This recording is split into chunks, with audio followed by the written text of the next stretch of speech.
सर्वत्र विराजमान शब्द स्वरूप परम पूज्य स्वामी जी महाराज के श्री चरणों में कोटि कोटि नमन प्रणाम करते हुए इस सत्संग समारोह में उपस्थित सभी सत्संगी धर्म प्रेमी भाई बहनों को सादर जय गुरुदेव। प्रेमी भाई बहनों, हम आप परम सौभाग्यशाली हैं। ऐसे कलिकाल में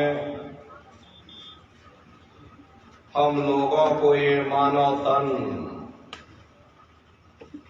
ये मनुष्य शरीर प्राप्त हुआ। उससे भी परम सौभाग्य की बात है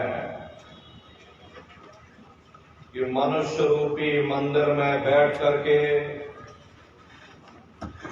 हम लोगों को सत्संग सुनने का ये अवसर मिल रहा।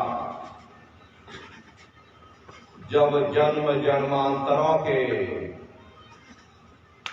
शुभ पुण्य कर्म संचय होते हैं, तब बड़े ही सौभाग्य से ऐसा दुर्लभ अवसर प्राप्त होता। सत्संग जल जो कोई पावे, मैलाई सब कट कट जावे। यह ऐसा जल है जहां कौवा स्नान करता और हंस बन करके बाहर निकलता। हम आप अहो सौभाग्यशाली हैं। ये अवसर हम लोगों को मिला हुआ। जो भी वचन वाणियां आज आपको सुनाई जाएं, प्रेम और प्यार के साथ बैठ करके एक एक वचन को बड़े ध्यान से सुनिएगा, समझिएगा और अपने जीवन में अमल लाइएगा। क्योंकि ये सत्संग है। संतों महात्माओं के सत्संग में कभी किसी जात और बिरादरी, किसी कौम या मजहब या किसी भी व्यक्ति विशेष की कभी कोई निंदा चुगली आलोचना या किसी की बुराई नहीं की जाती। यह तो बड़ी गलत बात है कि अगर हमारी अकल के मुताबिक कोई उस मालिक की भक्ति नहीं करता तो हम डंडे और तलवारें दिखाना शुरू कर देते,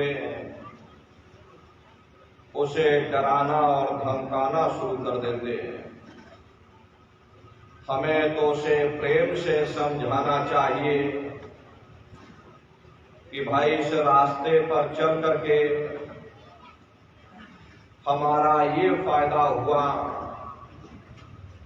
अगर तुम्हारी अकल में आता है तो तुम भी इस रास्ते पर चलकर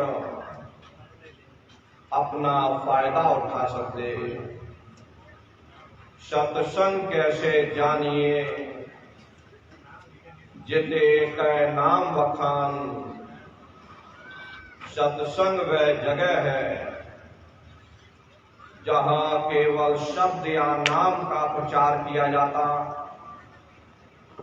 मालिक से मिलने का प्रेम और प्यार पैदा किया जाता। इसीलिए प्रेमी भाई बहनों, संतों महात्माओं के सत्संग में कभी किसी जात और बिरादरी, किसी कौम या मजहब या किसी भी व्यक्ति विशेष की कभी कोई निंदा, चुगली, आलोचना या किसी की बुराई नहीं की जाती। खरे नर नारियों, जब हम लोग इस संसार में पैदा हुए तो ना कोई जात और बिरादरी लेकर के आया, ना कोई कौम या मजहब लेकर के आया, ना कोई अपना नाम लेकर के आया। सिर्फ नंगे रोते हुए हम लोग इस संसार में पैदा हो गए।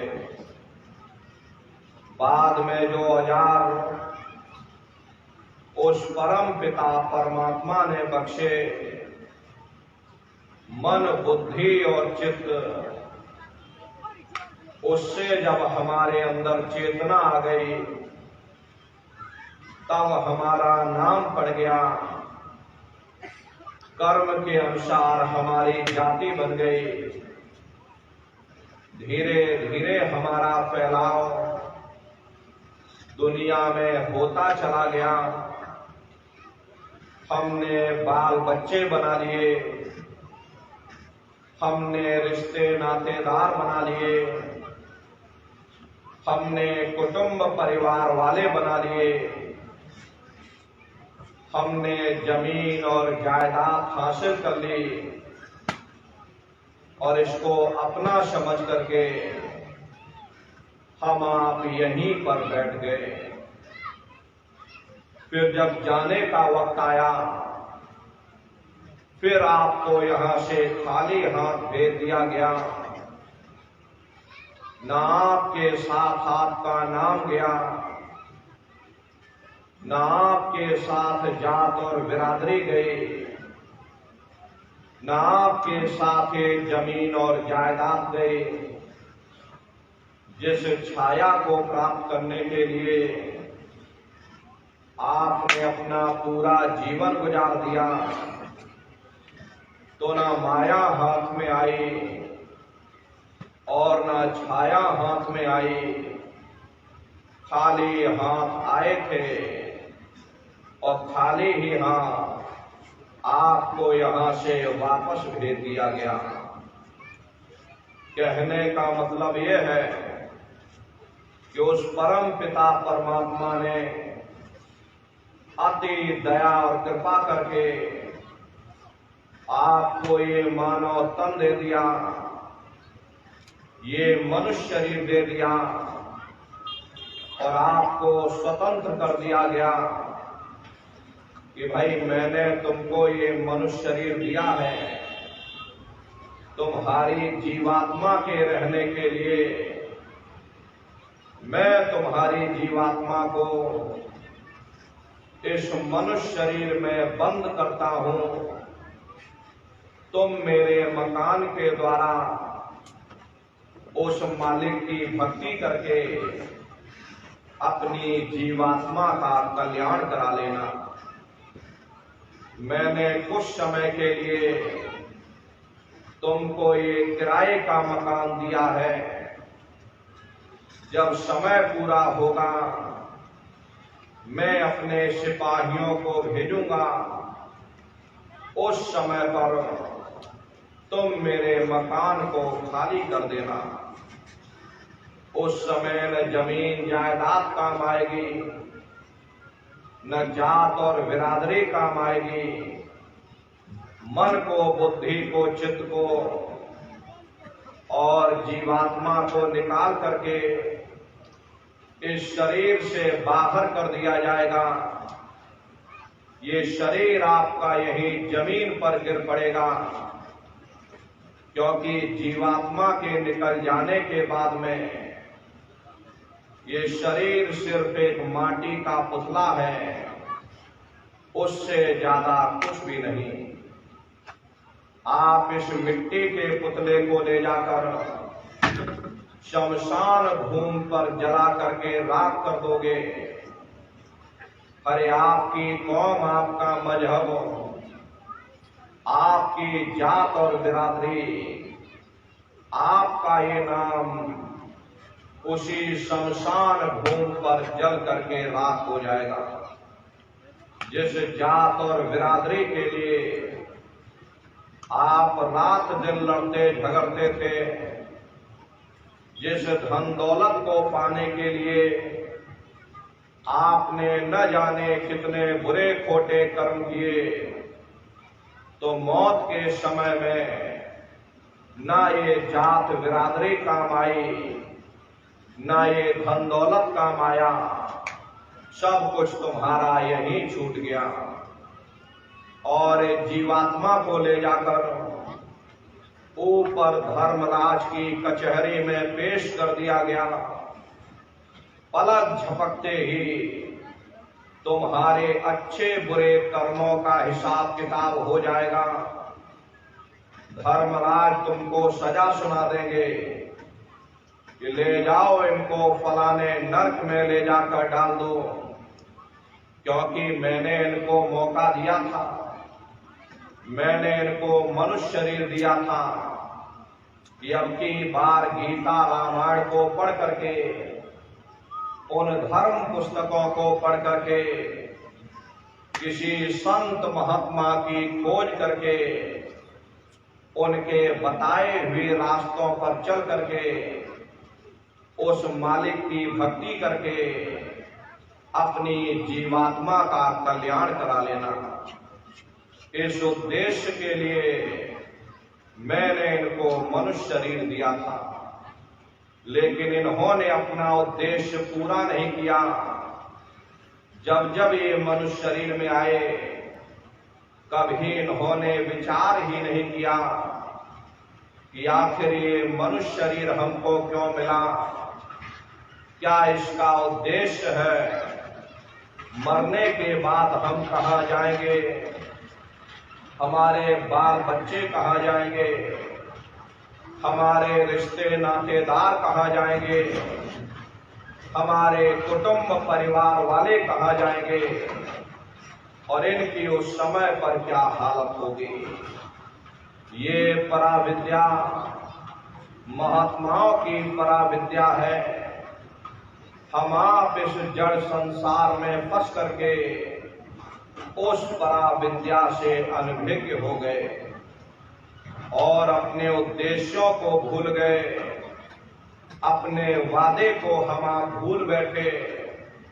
वो वादा जो हमने आपने मां के गर्भ में किया था उस परम पिता परमात्मा से कि हे परमात्मा, मुझे एक बार मौका दे दो, मुझे एक बार मनुष्य शरीर दे दो, हम भजन करेंगे, भक्ति करेंगे, हम अपनी जीवात्मा का कल्याण करेंगे। लेकिन मनुष्य शरीर मिलने के बाद में ना आपने भजन किया, ना भक्ति की, बस माया की छाया में फंस करके इस मिथ्या जगत को अपना मान करके हम आप इसी में गोता खा रहे। हरे नर नारियों, इस दुनिया में हित मित भाई बंधु, रिश्ते नातेदार, कुटुंब परिवार वाले, इनमें से कोई भी चीज तुम्हारी जीवात्मा को इस अधोगति से बचा नहीं सकता। हम कौन हैं, हम कहां से आए हैं और हमें जाना कहां है, ये मानव मात्र के लिए एक जटिल प्रश्न बना हुआ है। इस प्रश्न का हल तब तक नहीं होगा जब तक इस धरा भूमि पर कोई संत महात्मा फकीर न मिल जाए। इसीलिए वह मालिक अति दया और कृपा करके संतों महात्माओं को इस धरा भूमि पर भेजते हैं। संत महात्मा फकीर यहाँ पर आकर के जीवों को समझाने की कोशिश करते कि भाई वो परमात्मा है, वो आपको मिलेगा, जीते जी मिलेगा, इसी मनुष्य शरीर में मिलेगा, इसी मनुष्य शरीर के अंदर जाकर के परमात्मा से मिलने का वह एकमात्र दरवाजा है और उस दरवाजे का भेद केवल संतों महात्माओं को ही प्राप्त है। ये दुनिया के लोग, दुनिया की आवाम जनमानस भौतिकता के ज्ञान को पढ़ करके अहंकार में डूबे रहते कि हमसे बड़ा कोई ज्ञानी नहीं, लेकिन उन बेचारों को नहीं मालूम कि जहां दुनिया का ज्ञान समाप्त होता है, उसी के सिर की चोटी से ये आध्यात्मवाद, आत्मा और परमात्मा का ये गूढ़ ज्ञान, रहस्य विज्ञान प्रारंभ होता। उस विज्ञान को पाने के लिए सबसे पहले जरूरी है कि पहले आप मानवतावादी बने, मानव धर्म और मानव कर्म को अपनाएं। अरे मानव धर्म क्या है कि इंसान इंसान के काम आवे, एक दूसरे की निस्वार्थ भाव से सेवा करे, सत्य, दया, हिंसा, परोपकार आदि गुणों को अपने जीवन में उतार करके और किसी संत महात्मा की खोज करके उनके बताए हुए रास्तों पर चल करके उस मालिक की भक्ति करके अपनी जीवात्मा का कल्याण करा ले, यही इंसान का सबसे बड़ा मानव धर्म है। लेकिन आज इस कलिकाल में ये दुनिया की आवाम जनमानस विषय विकारों में, शराबों और कबाबों में, मांस और मदिरा में सुख ढूंढने की कोशिश कर रही। ये चरित्र पतन जैसे कार्यों को अपना करके ये आवाम जनमानस कैसे सुखी हो सकती? पहले अपने चरित्र जैसे धन को इकट्ठा करो, क्योंकि चरित्र ही सब कुछ है, चरित्र ही मानव धर्म की पूंजी है। ये दुनिया भर के रगड़े झगड़े, पिता पुत्र में लड़ाई, आदमी औरत में लड़ाई, घर परिवार में लड़ाई, समाज में लड़ाई, जातियों में लड़ाई, मुल्क में लड़ाई, हरे नर नारियों, ये इंसानों का काम नहीं, ये हैवानों का काम है। इसलिए पहले आप इंसान बनो, चरित्रवान बनो, महात्माओं के समीप आओ, वे जो दया का प्रसाद दें उसे खुशी खुशी लेकर के अपने निज घर को जाओ, जहां न फिर जन्मना है और ना ही फिर मरना। इसीलिए हमारे गुरु महाराज परम संत बाबा जय गुरुदेव जी महाराज ने आवाम जनमानस के बीच में ये आवाज लगाई है कि इंसानों, तुम अपने दीन ईमान पर वापस आ जाओ और एक जिस्मानी मंदिर में बैठ करके भगवान का सच्चा भजन करो, जिससे तुम्हारी जीवात्मा नरकों में जाने से बच जाए। अरे हम माने ना माने, लेकिन संत महात्मा त्रिकालदर्शी होते, वे सब कुछ जानते हैं। अगर हम उनके वचनों को मान जाएंगे तो हम लोग बच जाएंगे, नहीं तो खाई और खंदक में जाकर गिर जाएंगे। इसीलिए अभी वक्त है उस मालिक से सच्ची प्रार्थना करने का, खुदा के सामने अपने गुनाहों की माफी मांगने का, धर्म मजहब के नाम पर लड़ने झगड़ने का नहीं। जात और बिरादरी के नाम पर लड़ने झगड़ने का नहीं। अरे हमने बहुत लड़ लिया, बड़े बड़े झगड़े और फसादे की, बड़ी बड़ी नुक्ताचीनी की, सिवाय नफरत के हमको क्या मिला। नफरत की ऐसी ज्वाला जली जिसमें घर जल गया, परिवार जल गया, समाज जल गए, जातियां जल गई, अब सारा देश जल उठा। इसीलिए सारी मानवता बहुत थक गई। हर कोई ऐसी छांव चाहता है जहां उसे ठंडक मिले, शांति और सुकून मिले। ये सब वही मिल सकते हैं जहां शांति के संदेश होते, सुकून के संदेश होते, मानव धर्म और मानव कर्म के संदेश होते। और ये संदेश केवल संत महात्मा फकीर देते, जो समदर्शी होते हैं, जो समस्त जीवों के अंदर उस प्रभु के अंश को देखते हैं। ऐसे समदर्शी उन महात्माओं की खोज करो। ये मत देखना कि महात्मा किस जाति के हैं, महात्मा किस बिरादरी के हैं। अरे जातियां कर्म के अनुसार बनाई गई, जन्म के अनुसार नहीं। मनुष्य की एक ही जाति है, वो है मानव जाति। और इसी मानव जामे में बैठ करके हमें उस मालिक की भक्ति करनी है। हरे नर नारियों, सुपच जात के भंगी थे, रैदास जी जात के हरिजन थे, मीराबाई जात की छत्राणी थी। अगर वे सब उस मालिक को प्राप्त कर सकते हैं तो आप भी उस मालिक को प्राप्त कर सकते हैं। लेकिन बगैर महात्माओं के, बगैर मुर्शिद के कोई भी जीव इस संसार समुद्र से ना कोई पार हुआ और ना ही कोई हो सकता।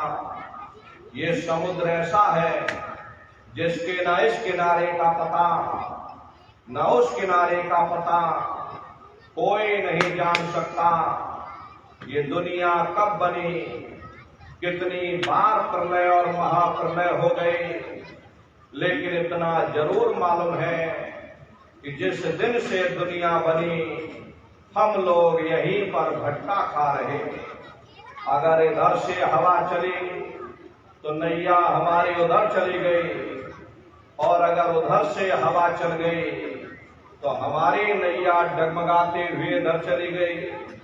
न जाने कितने युग और कल्प बीत गए, लेकिन हमारी ये नैया आज तक इस भव सागर से किनारे नहीं लगी।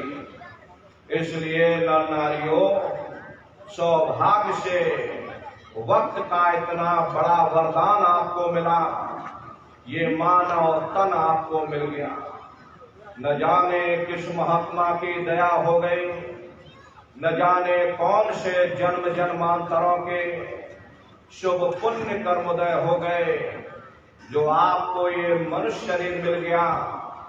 हर अब की बार मौका मिल गया है, समय रहते हुए अपनी जीवात्मा के कल्याण के लिए थोड़ा बहुत विचार करिएगा, वरना ये समय तुम्हारा निकलता चला जा रहा।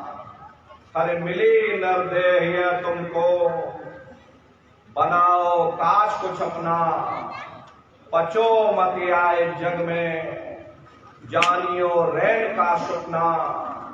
हरे नर नारियों, जैसे रात में हम लोग स्वप्न देखते हैं, हालांकि उस समय पर हमें स्वप्न सच मालूम पड़ता, असली प्रतीत मालूम होता। लेकिन जब सुबह उठते हैं, जब हमारी आंखें खुलती हैं, तब हमें होश आता कि नहीं भाई, हम तो स्वप्न देख रहे थे, ये सब भ्रम है। ठीक उसी प्रकार से ये दुनिया भी 10, 20, 100 साल का स्वप्न है। अब आप कहोगे हम जाग रहे, परंतु प्रेमी भाई बहनों, ऐसा हरगिज नहीं है। जिस दिन मौत का वक्त आएगा, अरे आप रोगे, हाय हाय करके चिल्लाओगे कि हाय हमने सारी जिंदगी यूं ही स्वप्न में गुजार दी, जागने का समय अभी आया, जो कुछ करना है अभी करना। लेकिन प्रेमी भाई बहनों, अब पछताए होत क्या, जब चिड़िया चुग गई खेत। महात्मा प्रेम से जीवों को समझाते कि भाई देह और गृह सब झूठा, भरम में काहे को खपना। ये घर बार हमारा अपना नहीं, अरे पराया देश है। ये सराय खाना है, ये मुसाफिर खाना है। ये शरीर भी तुम्हारा अपना नहीं, ये भी काल का पिंजरा है, किराए का मकान है, पराया मकान है। किसी को 40-50 साल के लिए मिला, किसी को 80-90-100 साल के लिए मिला। अरे जितने जितने श्वास उस मालिक ने बख्शे हैं, उसे भुगतने के बाद में हमें शरीर को यही छोड़ जाना। श्वास दुधारा नित्य ही जारी, एक दिन खाली चाम। हरे प्रेमी भाई बहनों, एक तालाब पानी से चाहे कितना भी क्यों ना भरा हो, आप एक छोटी सी नाली काट कर खोल देना, तालाब में छोटा सा छेद कर देना, तो सारा पानी ही तालाब से बाहर निकल जाएगा। ठीक उसी प्रकार से हमारा ये शरीर भी श्वासों का भंडार है। जब तक श्वासों का भंडार जारी है, हम दुनिया के कामकाज में फंसे हुए, दुनिया के कारोबार में उलझे हुए। लेकिन जिस वक्त ये श्वासों का भंडार खाली होगा, अरे टेलीफोन खड़क जाएंगे, तार पहुंच जाएंगे, संदेश पहुंच जाएंगे, सब रिश्ते नातेदार, सब कुटुंब परिवार वाले, सब अड़ोस पड़ोस वाले मिनटों सेकंडों में इकट्ठा हो जाएंगे। हरे नर नारियों, जिस शरीर से तुम इतना प्रेम किया करते थे, उसे कोई एक रात भी घर में रखने को तैयार नहीं होता। मामूली कष्ट नहीं होता, मौत के समय में घनघोर पीड़ा होती है। सहजो बाई ने उस पीड़ा को बयान किया कि सहजो मौत आईया, अंग अंग दिया तोड़, और हिया जरे छाती फटे, उठे पीर घनघोर।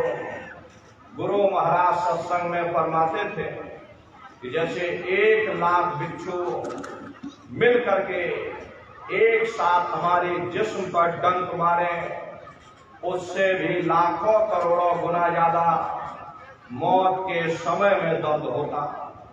जब मृत्यु आती है तो किस तरह से प्राण निकलते, प्राणों के निकलने की क्या प्रक्रिया होती है, जरा उसे भी आप लोग समझ लीजिए।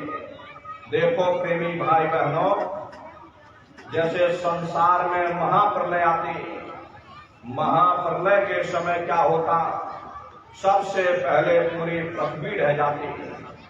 ये पृथ्वी पानी में घुल करके और पानी बन जाती है।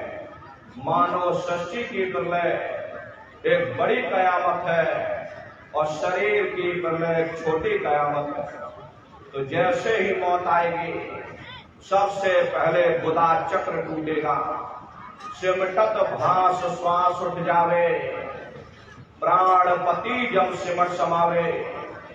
उस समय हमारी श्वासें रुक जाएंगी, शरीर की चेतना पीछे सिमटने लगेगी।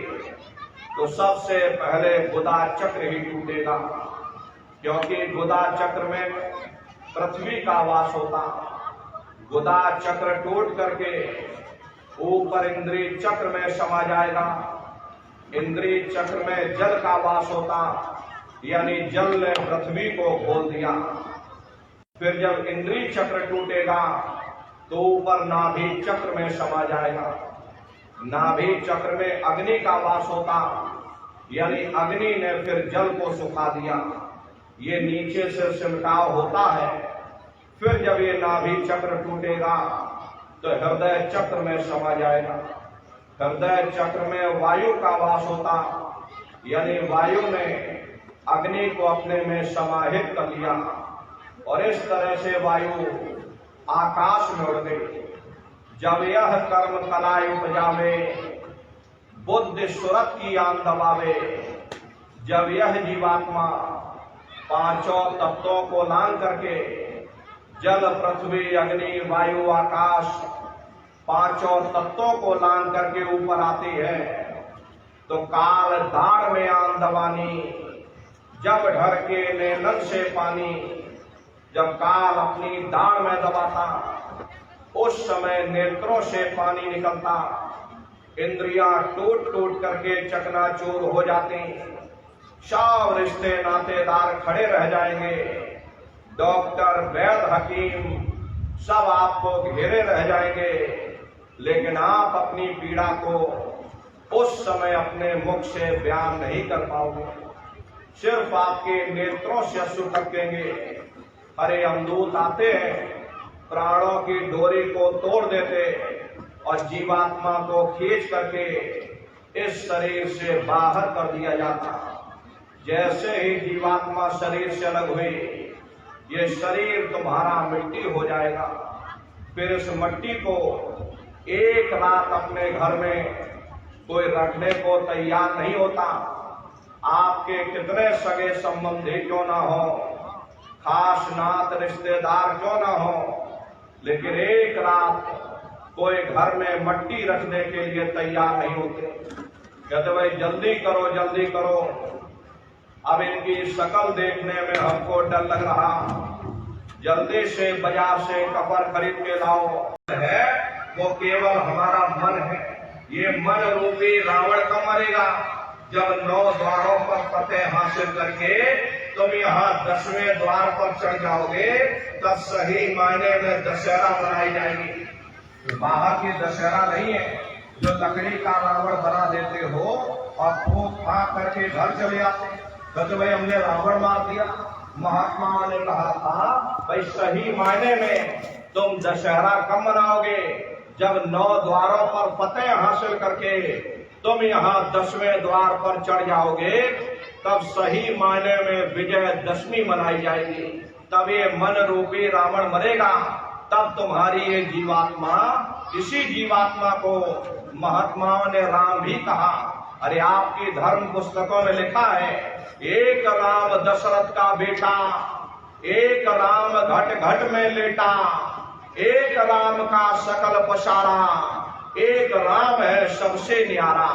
एक वो राम है जो अयोध्या के वासी है, एक राम घट घट में लेटे, यानी हमारी आपकी जीवात्मा जो हर एक के अंदर मौजूद है। महात्माओं ने कहा भाई एक वो राम है और एक राम का सकल पसारा, यानी पहले स्थान के मालिक वो निरंजन भगवान, जिनको दुनिया त्रिलोकीनाथ कहती है, जिनका ये पूरा पसारा पूरा संसार है। महात्माओं ने कहा भाई एक वो राम है और एक राम है सबसे न्यारा, 5वें स्थान के मालिक वो सतपुरुष भगवान जो हमारे आपके सच्चे पिता हैं। महात्माओं ने कहा भाई एक वो राम है। तो महात्मा तो उस राम की महिमा गाते। जब ये मन रूपी रावण मर जाएगा, तब ये जीवात्मा ये राम शब्द को पकड़ करके जब पहले स्थान पर निरंजन भगवान के देश में यानी अयोध्या नगरी में पहुंचेगी, वहां पर निरंजन भगवान के स्वरूप का यानी ज्योतिष स्वरूप का दर्शन करेगी। तब सही मायने में दिवाली मनाई जाएगी। ये महात्माओं का अपना एक आध्यात्मिक उद्देश्य रहा। आप तो मोटी बात पकड़िए कि भजन कैसे करोगे, तो आंख और कान को बंद कर लेना, ऊंचा ध्यान दे करके सुनिएगा। सीटी जैसी आवाज सुनाई पड़ेगी, उसको पकड़ लेना, सुनते रहना। कुछ समय बाद में आपको ऐसा मालूम पड़ेगा कि कहीं बड़ी दूर से एक महीन आवाज, घंटे और शंख की आवाज हमारे कानों में गूंज रही। जब घंटे शंख की आवाज आपको सुनाई पड़ने लग जाए, तब आप सीटी की आवाज को छोड़ देना और घंटे शंख की आवाज को पकड़ लेना। एक बार प्रेमी भाई बहनों, आप उस आवाज को पकड़ लो, फिर वो आवाज आपको नहीं छोड़ेगी, खींच करके शरीर से बाहर कर देगी। फिर रोज आना, रोज जाना, रोज ब्रह्मांडों की सैर करना, रोज देवी देवताओं के दर्शन करना, रोज राम के दर्शन करना, रोज कृष्ण के दर्शन करना। अरे अभी तो आप नकल में फंसे हो, ये असल पूजा नहीं है। आप नकल में फंसे हो, अपनी बुद्धि से स्वयं विचार करिएगा। ये बंबई में बैठे बड़े बड़े कलाकार, ये बंबई में बैठ करके अब कोई कलाकार राम बन जाता और कोई कलाकार कृष्ण बन जाता। अब बाजारों में उनकी बड़ी बड़ी फोटो कैलेंडर छप जाते, आप उनकी फोटो कैलेंडर खरीद करके घर के कोने में टांग देते हो और सुबह शाम नहा धोकर पूजा आरती करते। अरे आप तो घर में उनकी पूजा कर रहे, वो बंबई में बैठकर मुर्गा मुर्गी खा रहे। कितनी बड़ी अज्ञानता। अरे महात्माओं ने कहा, भाई राम भी तुम्हारे अंदर है, कृष्ण भी तुम्हारे अंदर, चलो अंदर चलो, अंदर चल करके उनका दर्शन दीदार करो। तो सुमरन, ध्यान और भजन, ये तीन क्रियाएं आपको बताई गई। रास्ता बिल्कुल सच्चा है, आप करोगे, आपको अनुभव होगा, दिखाई भी पड़ेगा, सुनाई भी पड़ेगा। लेकिन इतना ध्यान रखिएगा कि जो भी आपको दिखाई सुनाई पड़े, किसी को बताइएगा नहीं। बहुत से प्रेमी भाई बहन गलती कर देते, उस समय आपको इतनी खुशी होगी कि खुशी के मारे आप हजम नहीं कर पाओगे और दूसरों को बोल दोगे कि हमको ऐसे ऐसे ब्रह्मांड दिख रहे, अरे ऐसे नदी पेड़ पहाड़ झरने दिख रहे। अगर आपने दूसरों को बता दिया तो वो ऊपर बैठा हुआ वहीं से बंद कर देगा, फिर दिखाई सुनाई देना हमेशा के लिए बंद हो जाएगा। ये गूंगे की मिठाई है, ये परमार्थी दौलत है। अरे आप अपनी दौलत को घर में कितना छिपा करके रखते हो, अलमारी में ताला लगा करके रखते, कोई बाजार में ढिंढोरा नहीं पीटता कि मेरे घर में इतनी दौलत रखी। अब अगर ढिंढोरा पीटोगे चोर चोरी कर ले जाएंगे। ऐसे वो परमार्थी दौलत है, जितना उसको छिपा करके रखोगे उतना रास्ता खुलता चला जाएगा। तो भजन, ध्यान, सुमरन नित्य नियम से आप लोग करिएगा, नागा नहीं होना चाहिए। अरे शरीर को भोजन देते हो, सुबह दोपहर शाम खाते रहते, लेकिन कभी हमने आपने विचार नहीं किया ये जीवात्मा जो जन्म जन्मांतरों से भूखी है, कभी हमने आपने इसको भोजन नहीं दिया। अरे इसका भोजन शब्द है, इसका भोजन नाम है। अपना ये नियम बनाइए कि पहले अपनी जीवात्मा को भोजन देंगे, फिर अपने शरीर को भोजन देंगे। अगर ये नियम आपका बन गया तो आपका लोक भी बन जाएगा और परलोक भी बन जाएगा। घर बार छोड़ने की जरूरत नहीं है। मालिक को पाने के लिए तुम्हें समाज छोड़ने की जरूरत नहीं है, तुम्हें जात बिरादरी बदलने की जरूरत नहीं है। अरे जात पात के रगड़े झगड़े ये हमारे अपने नहीं, ये सिर्फ हमारे मन की खुराफात है। अरे आप सभी लोग बुद्धिमान हो, अपनी अपनी बुद्धि से आप सभी लोग विचार करिएगा। जब गुरु नानक साहब नहीं आए थे तब कोई सिख नहीं था, जब मोहम्मद साहब नहीं आए थे तब कोई मुसलमान नहीं था, जब ईसा मसीह साहब नहीं आए थे तब कोई ईसाई नहीं था।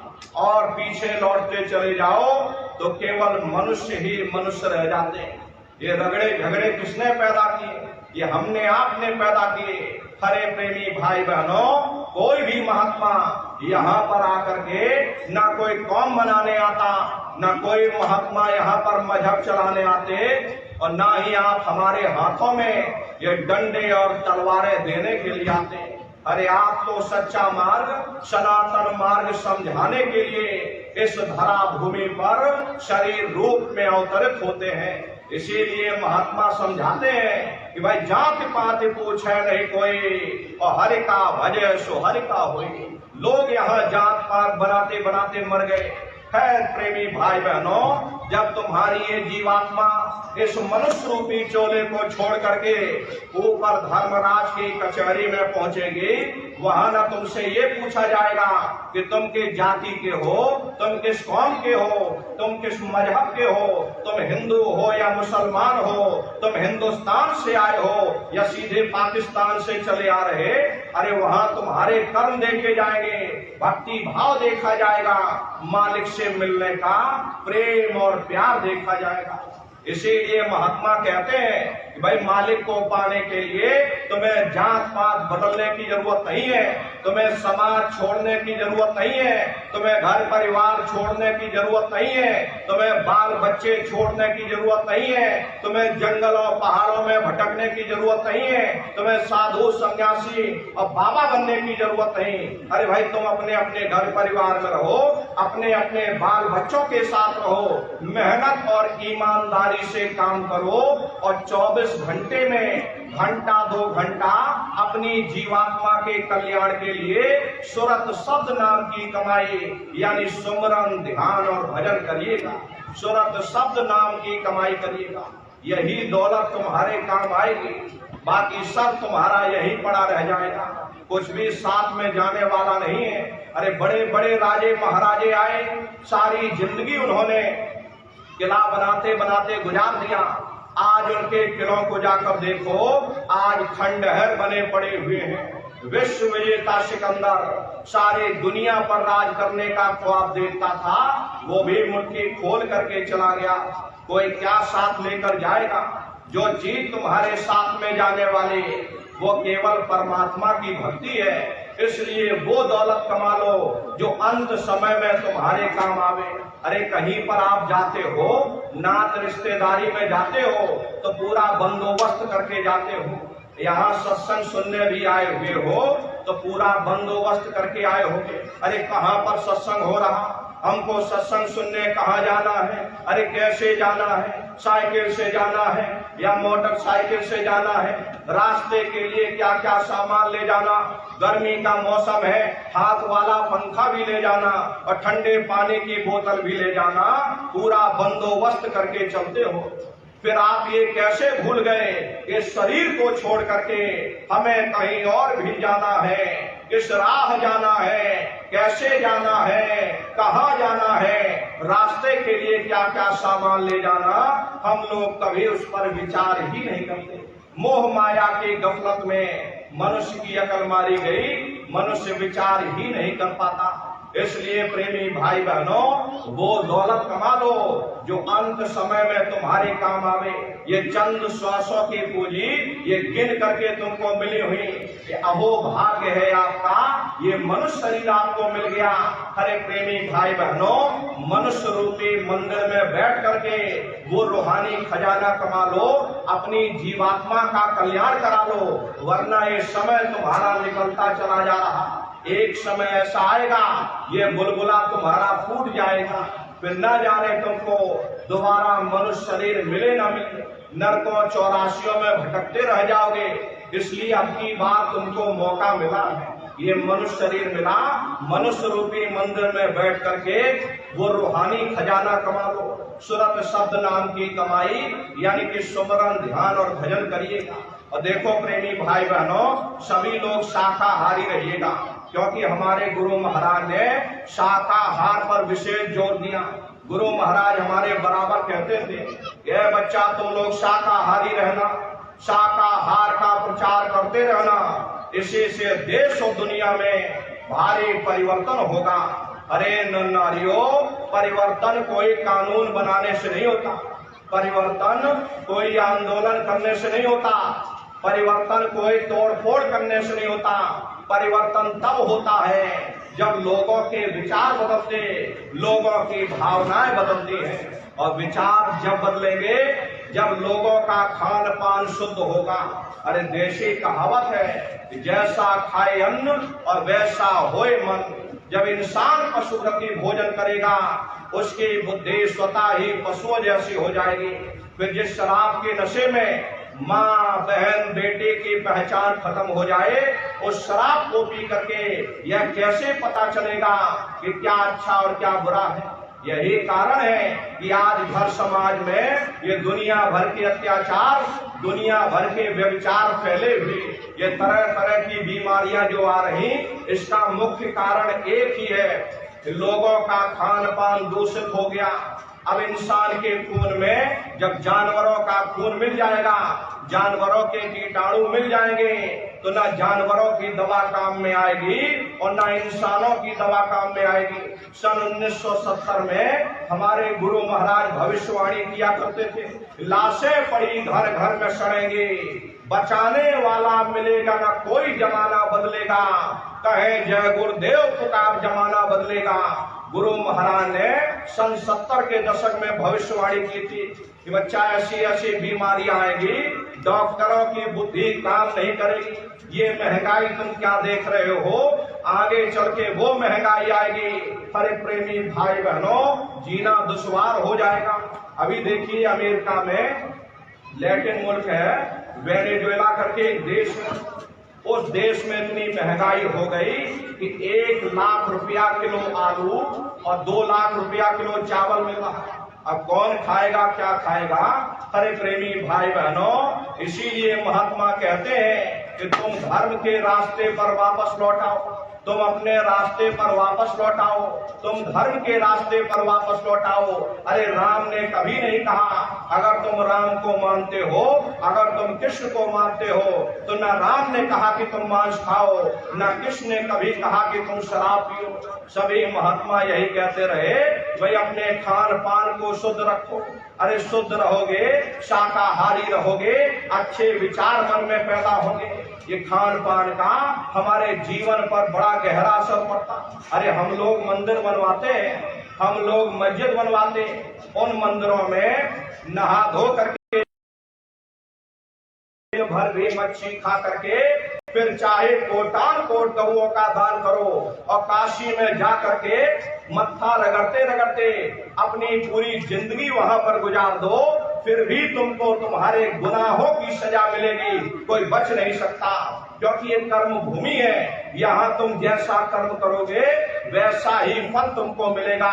देखे इस कर्म भूमि पर कृष्ण भगवान तक नहीं बच पाए, उस समय बाली को छिप करके बाण मारा, वही बाली कृष्ण अवतार में बहेलिया बन के आ गया, और कृष्ण भगवान के पैरों में पद्म चमकता था, हिरण की आंख समझ करके, और बहेलिये ने निशाना मार दिया। जब पास में आकर देखा कृष्ण भगवान को, अफसोस करने लगे, लेकिन कृष्ण भगवान ने उसको समझाया, इसमें तुम्हारा कोई दोष नहीं, उस समय हमने तुमको मारा, आज तुमने हमको मार दिया, हमारा तुम्हारा बदला पूरा हो गया। कर्म प्रधान विश्व रच राखा, जो जश करे सो तस परिचाखा। ये कर्मों का ऐसा देश है, यहाँ तुम जैसे बीज बोगे वैसी ही फसल काटोगे। इसलिए प्रेमी भाई बहनों, आप सभी लोग शाकाहारी रहिएगा।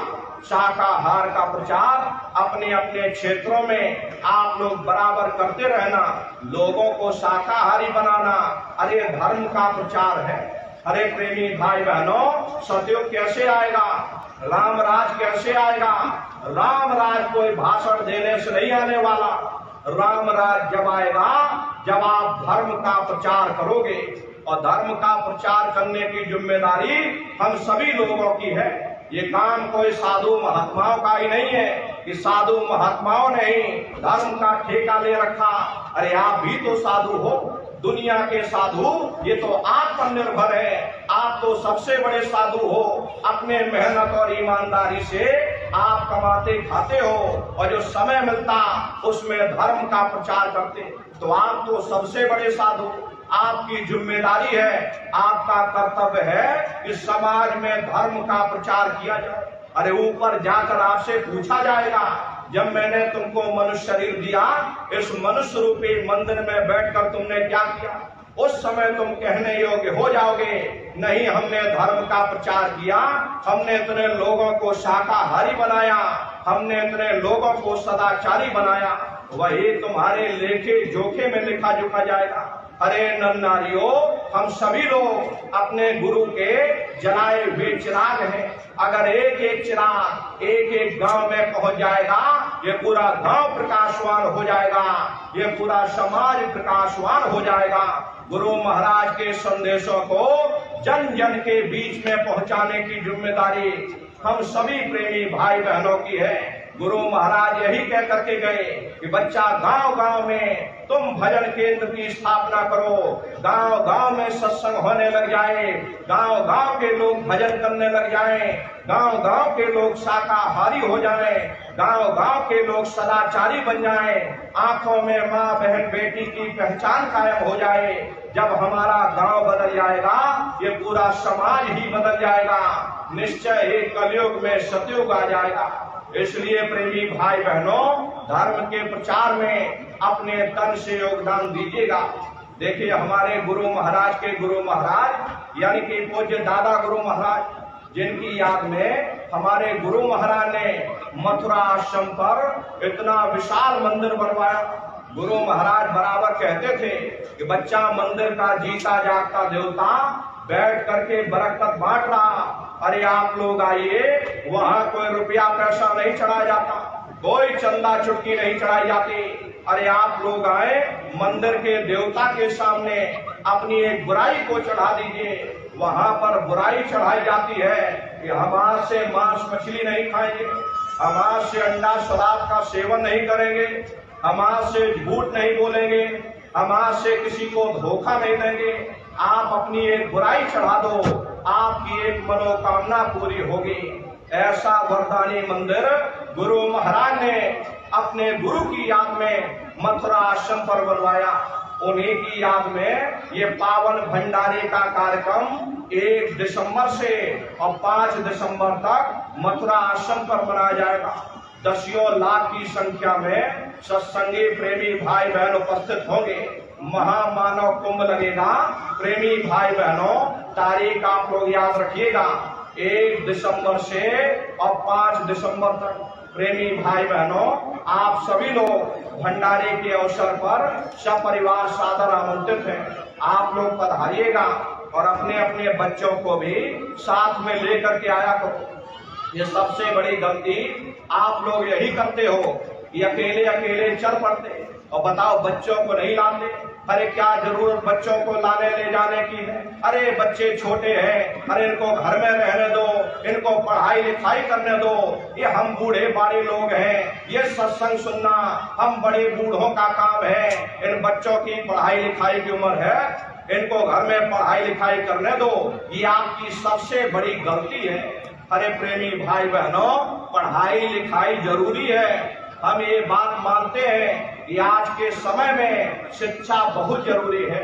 अरे हमको भी गुरु महाराज ने पढ़ाया लिखाया, हम भी पहले 10वीं किए और 10वीं के बाद फिर हमने 12वीं किया, 12वीं के बाद फिर हमने बीए किया और बीए करने के बाद फिर हमने LLB किया, LLB करके वकील बने। गुरु महाराज ने हमको भी पढ़ाया लिखाया। लेकिन प्रेमी भाई बहनों, पढ़ाई लिखाई के साथ साथ अच्छे संस्कार भी जरूरी है। और संस्कार कोई MA BA की डिग्री करने से नहीं पढ़ते, संस्कार कोई डिप्लोमा करने से नहीं पढ़ते। अगर MA BA की डिग्री करने से बच्चों के अंदर संस्कार पड़ जाते तो हिंदुस्तान में इतने वृद्धाश्रम न खोले गए होते। अरे संस्कार पढ़ेंगे महात्माओं के वचनों से, संस्कार पढ़ेंगे सत्संग के माध्यम से। ये बच्चे देश के भविष्य हैं। एक अच्छे समाज के निर्माण के लिए बच्चों के अंदर अच्छे संस्कार डालना समय की बहुत बड़ी मांग है। इसलिए प्रेमी भाई बहनों, अपने अपने बच्चों पर विशेष ध्यान आप लोग दीजिएगा। ये बच्चे कच्चे घड़े हैं, इनको बचपन से तैयार करो, इनको अच्छी शिक्षा दो, अच्छे संस्कार दो। खुद भी भजन ध्यान सुमरन पर बैठो, बच्चों को भी भजन ध्यान सुमरन पर बैठाओ। इन बच्चों को सत्संग में लेकर के आओ, इनको अपने दरबार में लेकर के आना। ये बच्चे आते जाते रहेंगे, भजन ध्यान सुमरन करते रहेंगे, पढ़ाई लिखाई करते रहेंगे। इन बच्चों के अंदर अच्छे संस्कार पड़ जाएंगे। यही बच्चे बड़े होकर के माँ बाप का नाम रोशन करेंगे, घर और समाज का नाम रोशन करेंगे।